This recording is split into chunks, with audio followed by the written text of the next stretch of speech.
हरे कृष्णा, राधे राधे। कार्तिक मास महत्म अध्याय 11। श्री नारद जी बोले, जिन दैत्यों को पहले देवताओं ने पराजित कर दिया था और वे पाताल में रहते थे, वे सब राजा जलंधर का आश्रय पाकर पृथ्वी पर निर्भय होकर विचरने लगे।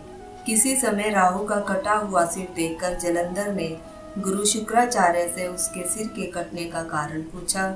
शुक्राचार्य ने देवताओं के द्वारा समुद्र मंथन, उसके रत्नों को देवताओं द्वारा छीन लेना तथा देवताओं की अनादर युक्त हार का वर्णन सुनाया। अपने पिता का मंथन सुनकर जलंधर की आंखें क्रोध से लाल हो गई और उसने घसमर नामक अपना एक दूत इंद्र के पास भेजा। घसमर स्वर्ग में जाकर देव सभा में पहुंचकर अद्भुत वचन कहने लगा। घसमर ने कहा, हे देवेंद्र, समुद्र के पुत्र, सब राक्षसों के स्वामी जलंधर का मैं दूत हूँ और उन्होंने जो कहा है उसे सुनो। तुमने पर्वत से मेरे पिता समुद्र का मंथन क्यों किया?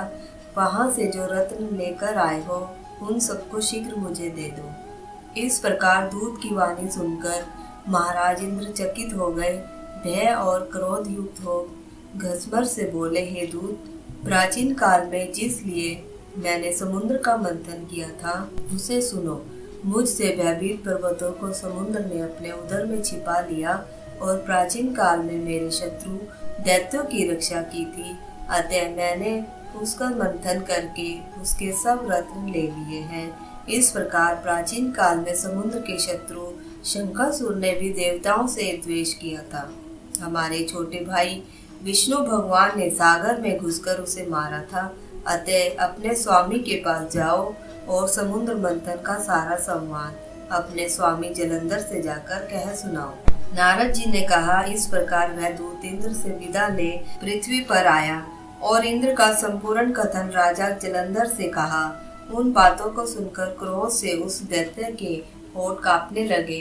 वह जलंधर देवताओं को शीघ्र पराजित करने के उद्यम में लग गया और उनके उद्यम के कारण प्रत्येक दिशा पाताल से करोड़ों राक्षस इतने इकट्ठे होने लगे कि अपनी करोड़ों सेना को साथ लेकर शुंभ निशुंभादि दैत्यपति वहां आ पहुंचे।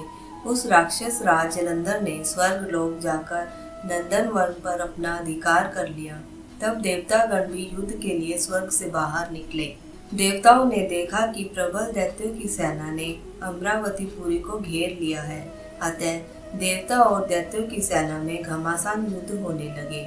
मूसल, परिक, बाण, गदा, शक्ति और फरसा से देवता दानवों ने एक दूसरे पर दौड़ दौड़ कर आक्रमण किया। लड़ते लड़ते दोनों सेनाएं क्षीण हो गई, रक्त की धारा बहने लगी।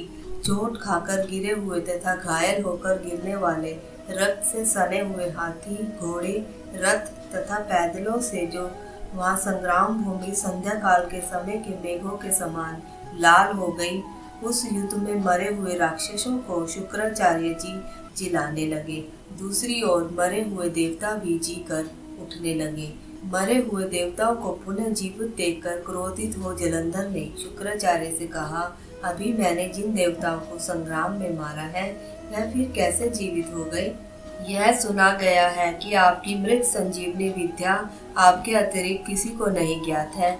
शुक्राचार्य ने कहा, देवताओं के आचार्य बृहस्पति द्रोणाचल से दिव्य औषधियों को लाकर देवताओं को जियाते हैं, अतः तुम द्रोणाचल को हरि लो।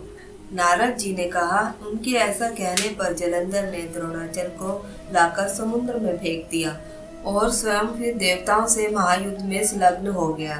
तदंतर देवताओं को मृतक देखकर बृहस्पति द्रोणाचल पर गए, किंतु वहां पर द्रोणाचल को उन्होंने नहीं देखा।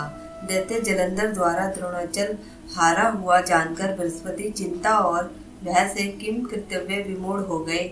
उष्णो श्वास लेते हुए बृहस्पति ने आकर दूर से ही कहा, हे देवगणों, आप लोग जल्दी भागे, क्योंकि आप लोग इसे जीतने में समर्थ नहीं हैं।